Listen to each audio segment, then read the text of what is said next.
Now creating the path model using Smart PLS. So I told you it's a free download the free software. We can download it to the Google. So we go to the site Smart PLS. This data file. The question is the data format. So our data file is in a .csv format. It is not .sav. SAV format use only in the SPSS. SPSS require .sav, but when we are going to perform the PLS SEM in Smart PLS, our file should be in a .csv format. If it is in a .sav means SPSS file, then we will change into the .csv format that we can run our model. Click on file, create new project, type the name of the project or project name, click next. These are the steps to create the path diagram in the Smart PLS. And so these are the steps. Now estimating the PLS model. So algorithm, these are the steps. So the outer loading, the three important results we will get: outer loading, outer weight, outer weight. Outer loading means it's a this related to factor loading. Inner model factor loading known as outer loading, and outer weight means the factor loading of reflective and formative measurement model. So reflective measurement model. So I will perform here now a reflective measurement model. So there are four things in a reflective measurement model. One is we find internal consistency, means composite reliability. Second, indicator reliability. Third, convergent validity. Convergent validity, we find convergent validity in CVSEM. There are three methods. One is standardized factor loading, average variance expected, and the third is the third method, construct reliability. Okay, so here we will find the convergent validity through AVE, and another is discriminant validity. So here there are two approaches to find the discriminant validity. One is the in a matrix, the all the average variance restricted value in a principal diagonal should be greater than the of diagonal values. And second method, the each items factor loading should be greater than the other. The method I am showing you how it is. So this is discriminant validity. There is the another approach, discriminant validity. So the it's a factor loading. It should be the image. It is a indicator or item or question, and image one, it's a question. There are three questions related to image. So how will we find the whether my construct are distinct from the other construct? When this factor loading image one with image, this construct, it is high with other cross loadings. These are the cross loadings. Then we can say there is no issue of a discriminant validity. So again we can see the image 2, it is 0.7921, and rest of the three are less than the 0.7921. and other also less than the 0.7899. So this is the criteria to find the discriminant validity. There are two criteria, and second criteria, Cornell and Larkus criteria, that is we have done in CBSEM also find the discriminant validity. All the values in a principal diagonal, all the values of principal diagonal should be greater than the off diagonal values, squared correlation. Okay, so here when all the average variance expected greater than the off diagonal values, then we can say there is no issue of the discriminant validity. So the interpretation of yes, internal consistency. So first of all, in a reflective measurement model, the first part we find all the four things in a reflective measurement model. First is internal consistency or composite reliability. Cronbach alpha is sensitive to the number of items in a scale and generally tends to underestimate the internal consistency. So we use the composite reliability, and composite reliability value always greater than the Cronbach alpha value, because the Cronbach alpha value is sensitive to the number of items in a scale and generally tend to underestimate. If someone scale value is 0.8, so the actual value is 0.8, but through Cronbach value it may be 0.77, 0.78, so it underestimate. So we use composite reliability to find the internal consistency of the scale. So this is the formula we have done in a previous lecture. Last lecture we have calculated the composite reliability of construct reliability. Indicator reliability, then the indicator reliability, whether all the indicators, whatever questions we are taking in our study to perform the PLS SEM, whether all the items or questions are reliable or not, to so find the indicator reliability. So it's a square. What is how will we find the items reliability?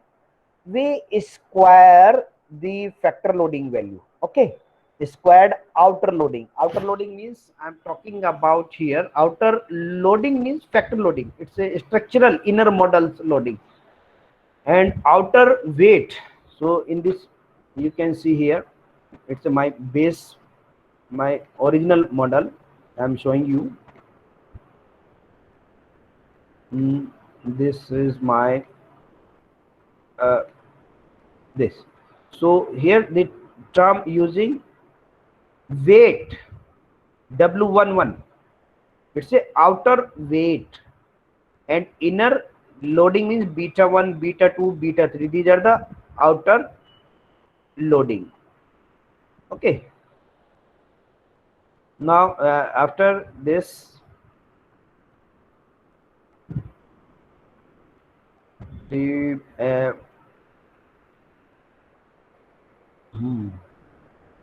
yes, reflective internal consistency, and second is indicator reliability. So what should be the indicator reliability? The value of each item should be greater than 0.5. When we square the indicators, square the outer loading, so value should be greater than 0.5, then we can say the indicator is reliable. Whatever indicators we are taking in our study, all the indicators are reliable, because the all the indicators reliability value greater than 0.5. Then convergent validity. The convergent validity we find the through average variance expected. So outer loading should be greater than 0.708, 0.078. So it should be greater than 0.078, and the community, when we square of this value, so it will be 0.5 or 50%. Community, again, it should be squared indicator outer loading should be greater than 50%, and average variance expected, the sum of squared outer loading divided by number of indicators. If we are taking 3 questions, so we square all the factor loadings and then add, and after adding the squared outer loading we divide number of items, then it should be greater than 50%. Then interpretation of a reflective measurement model, how to interpret this model. So there are 4 things we interpret in reflective measurement model. One is internal consistency. Second, the internal consistency means composite reliability. Then indicator reliability, convergent validity, and discriminant validity. So the internal consistency, through the formula we can find all the values. Through this formula, all the values should be greater than 0.7, then we can say there is no issue of internal consistency of the model. Second, average variance restricted. So the average variance expected, how will we calculate? Square of this value, square of this value, square of this value, and add, and then divide by number of items. So there are 3 items of this construct: image 1, image 2, image 3. So what is the value of average variance expected? 0.653. It is greater than 0.5. So there is no issue of convergent validity. For second construct, again we can find its value greater than 0.5. Okay, 0.612. It is the third construct, average variance expected greater than 0.5, and fourth construct value again greater than 0.5. So there is no issue of the issue of convergent validity. Now the discriminant validity, I told you there are 2 approaches in the finding the discriminant validity of the reflective measurement model. An indicator's outer loading on the associated construct should be greater than all of its loading on other construct. Means it's a cross loading or other construct. These are the these 3 known as cross loading. So this factor loading value should be greater than rest of the other construct factor loading. Okay, so it is greater than, it is also 0.79, it is greater than the other 3 factor loading, the 0.789 it is greater than, and for second construct 0.7681 it is greater than rest of the 3, it is greater than. So here there is no issue of discriminant validity. And the second approach, that is Forner and Larker criteria, it compare the square root of the average value with the latent variable correlation. So through this we can find, yesterday I also estimated the value of discriminant validity, means all the principal diagonal value, average variance expected value greater than the off diagonal value, means squared interconstruct correlation, or we can say squared interconstruct correlation should be less than the average variance expected. So all the off diagonal values are less than the average variance expected. So there is no issue of discriminant validity. Our scale is good. These are the average variance expected value and latent variable correlation we will obtain from the, and then how to report the results of the reflective measurement model. So the here image, loyalty, satisfaction, services, all 4 constructs have the 3 items, and we present outer loading here. Outer loading means factor loading. And indicator reliability, how will we find the indicator reliability? Square of this. So we will write here indicator reliability of each item. And composite reliability we will find through the through composite reliability through the formula. We will put all the values and then get the composite reliability of the construct. Okay, so there are four value: image, construct reliability, composite reliability. We will get another loyalty, satisfaction, and services. So and then average variance extracted, we obtained four values. Average variance extracted, these are the four value: 0.653. These are the value of average variance extracted. And then discriminant validity, we will write yes or no. So I'll try to show you the say my reflective measurement model नहीं इसमें. अब मैं देखिए PLS SEM में diagram बनाऊंगा, तो उसको फिर हमको ध्यान से देखना है.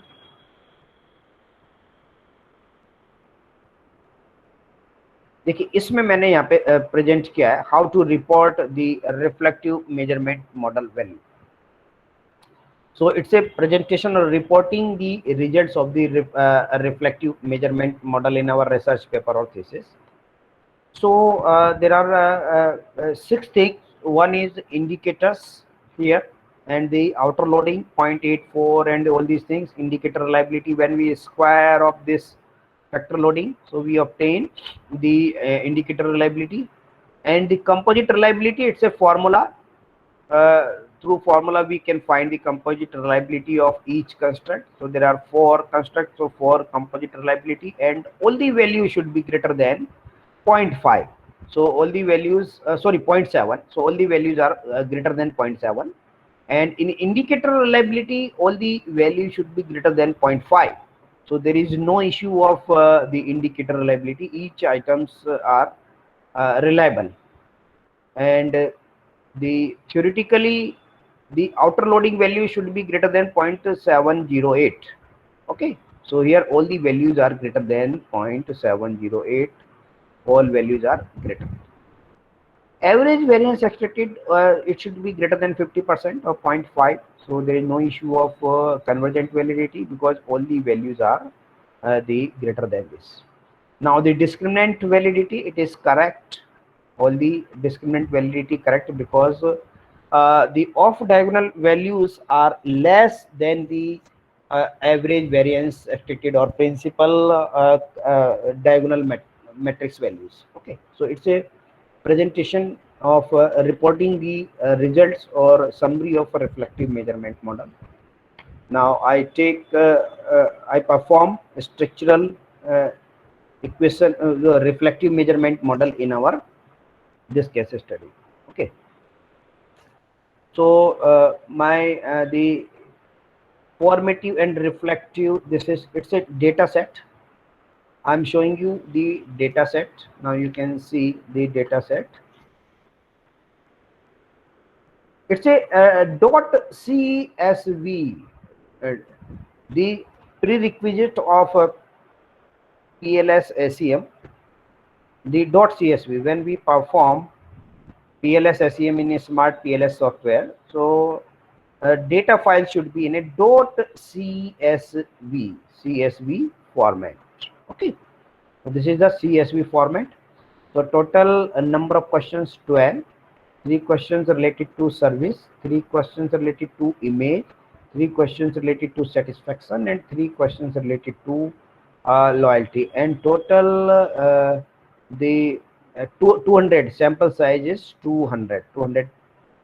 Okay, 200 sample size. If my data in a .sav form, means I entered my data in a SPSS sheet, then how will I convert my .sav file in .csv format? Okay, so I am just opening the file, my file name,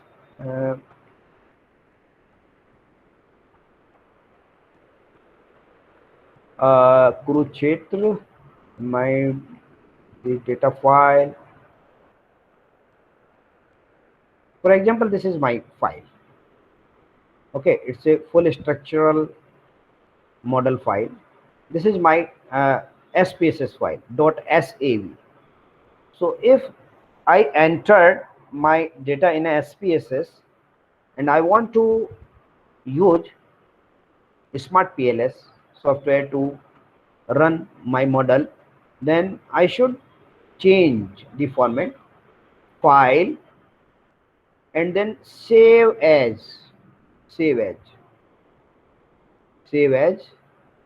and it's a full structural model .sav file.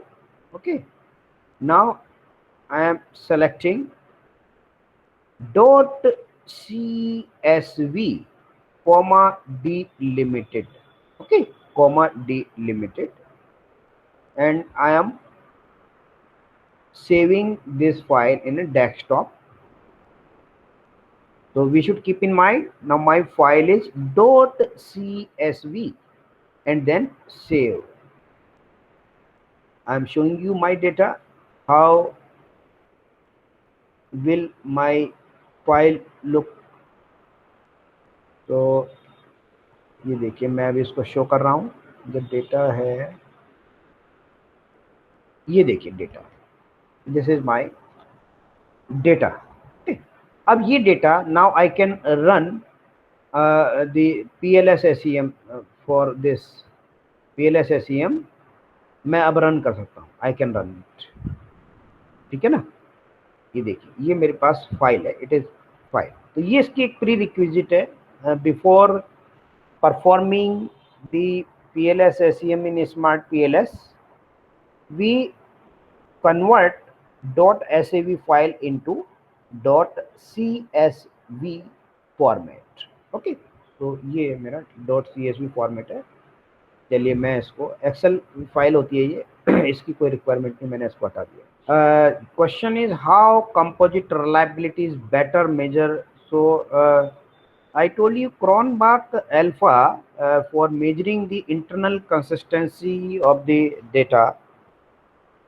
We use Cronbach alpha whether my scale reliable or not, but theory suggests it underestimates. So that is why we use composite reliability to find whether my scale is reliable or not. Okay.